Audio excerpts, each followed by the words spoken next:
পরিসংখ্যানের জগতে মানে স্ট্যাটিস্টিক্সে আমরা প্রায় দুটো জিনিসের মধ্যে সম্পর্ক খুঁজি, তাই না? হ্যাঁ, একদম। সাধারণ কোরিলেশন পদ্ধতি তো আছেই। কিন্তু সমস্যাটা হয় যখন ডেটা সবসময় অত সহজ বা পরিষ্কার থাকে না।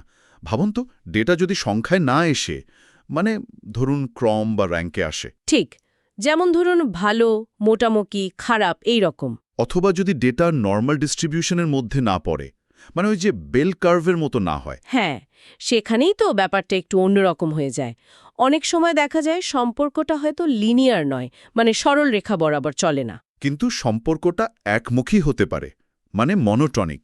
ঠিক ধরেছেন।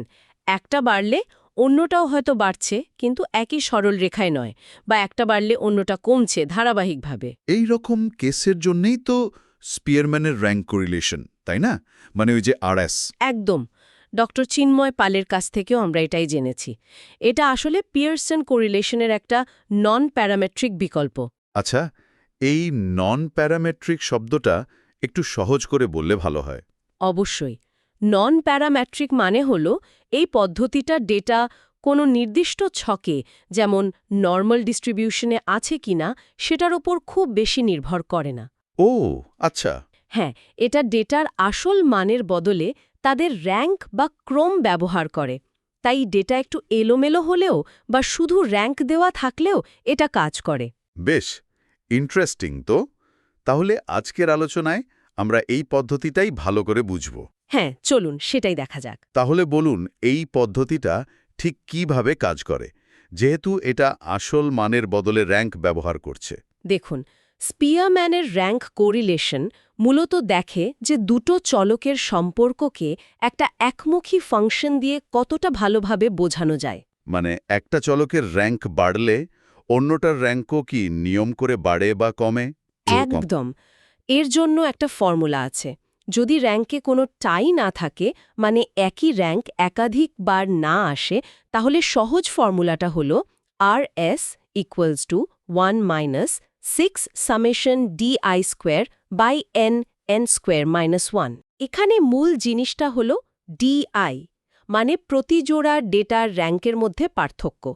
এই পার্থক্যের বর্গ করে যোগ করা হয়, সিগমা DI স্কোয়ার। এই যোগফলটা যত কম হবে, সম্পর্ক তত শক্তিশালী, তাই তো? ঠিক তাই, সম্পর্কটা তত জোরালো ধরা হয়। n হল জোড়ার সংখ্যা। আচ্ছা, আর এই RS এর যে মানটা বেরোবে সেটা দেখে আমরা কি বুঝব? এর মানটা -1 থেকে +1 মধ্যে থাকে।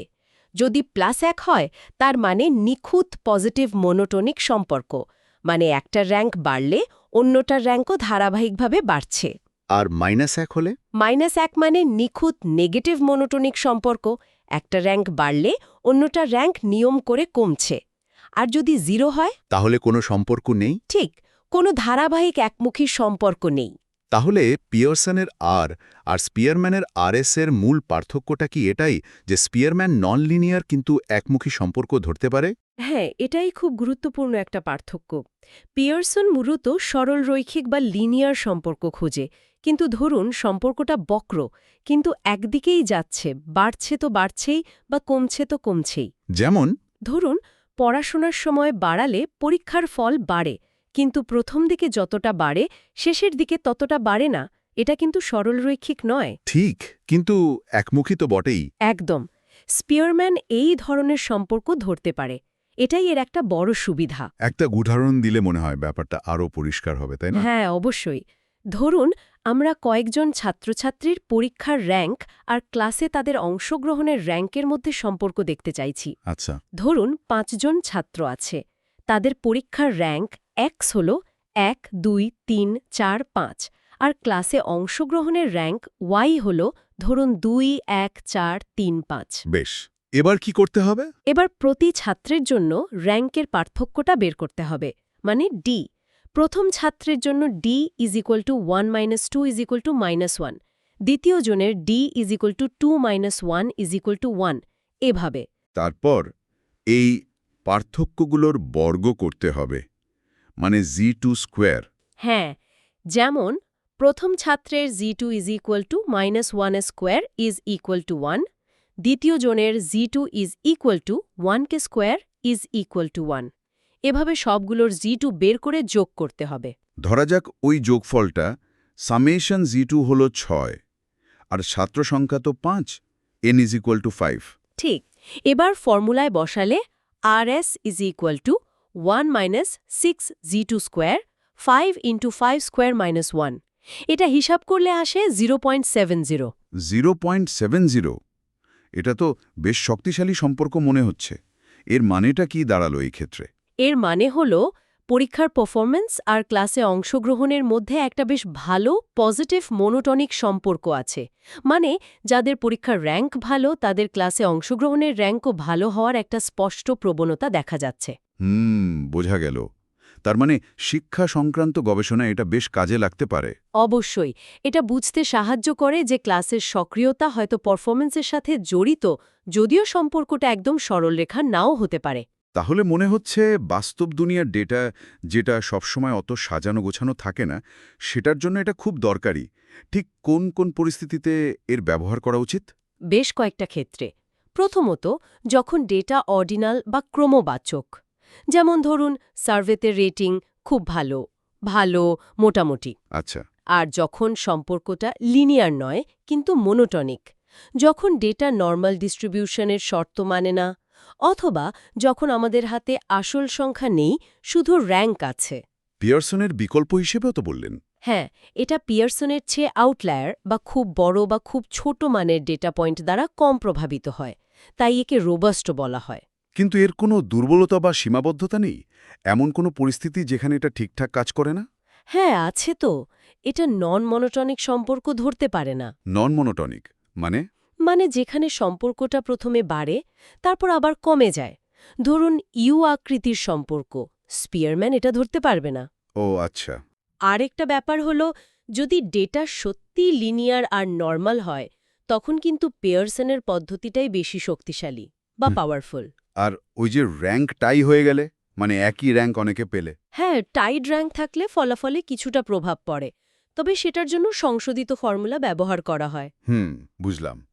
এই সীমাবদ্ধতাগুলো মাথায় রেখেও বাস্তব জীবনে প্রয়োগ কোথায় কোথায় দেখা যায়? অনেক জায়গায়, শিক্ষাক্ষেত্রে তো বটেই। ছাত্রের পারফরমেন্স র্যাঙ্ক বনাম পড়ার সময়ের র্যাঙ্ক। মনোবিজ্ঞানে ধরুন উদ্বেগের মাত্রা র্যাঙ্ক করা বনাম কোনো আচরণের প্রকাশ র্যাঙ্ক করা। ব্যবসায় ধরুন গ্রাহক সন্তুষ্টির র্যাঙ্ক আর ব্র্যান্ড লয়্যাল্টির র্যাঙ্কের মধ্যে সম্পর্ক দেখা। স্বাস্থ্যসেবাতেও খুব কাজে লাগে। যেমন ধরুন কোনো রোগের উপসর্গের তীব্রতা, যেটা হয়তো র্যাঙ্ক করা হয়েছে, আর রোগীর সুস্থ হয়ে ওঠার গতি, যেটাও র্যাঙ্ক করা। এদের মধ্যে সম্পর্ক খোঁজা, বিশেষ করে যখন একেবারে নিখুঁত সংখ্যা দিয়ে মাপা কঠিন। তাহলে পুরো আলোচনাটা যদি একটু গুছিয়ে বলি, স্পিয়ারম্যানের র্যাঙ্ক কোরিলেশন একটা দারুণ কাজের টুল। বিশেষ করে যখন ডেটা অর্ডিনাল বা শুধু র্যাঙ্ক দেওয়া আছে বা নর্মাল ডিস্ট্রিবিউশন নেই। একদম। আর যখন আমরা ডেটার মধ্যে একটা ধারাবাহিক একমুখী প্রবণতা খুঁজছি। এর মূল শক্তিটাই হলো এটা ডেটার আসল মানের চেয়ে তাদের ক্রম বা প্যাটার্নের উপর বেশি জোর দেয়। ঠিক তাই। এই ক্রমের উপর জোর দেওয়ার ব্যাপারটা নিয়ে ভাবতে গিয়ে একটা অন্য রকম প্রশ্ন আসছে মনে। বলুন না। যেহেতু এই পদ্ধতিটা সংখ্যার চেয়ে র্যাঙ্কের উপর বেশি নির্ভরশীল, এটা কি আমাদের রোজকার জীবনের এমন কোনো সূক্ষ্ম সম্পর্ক বুঝতে সাহায্য করতে পারে, যেখানে সংখ্যা দিয়ে মাপাটা হয়তো কঠিন, কিন্তু জিনিসগুলোকে র্যাঙ্ক করা সহজ? ইন্টারেস্টিং প্রশ্ন। যেমন ধরুন, আমরা কোনো একটা শখের পিছনে কতটা এফর্ট বা চেষ্টা দিচ্ছি, এটা তো আমরা মনে মনে একটা র্যাঙ্ক দিতেই পারি, তাই না? হ্যাঁ। আর সেই শখ থেকে কতটা আনন্দ বা স্যাটিসফ্যাকশন পাচ্ছি, সেটাও হয়তো র্যাঙ্ক করা যায়। হ্যাঁ, তা তো যায়।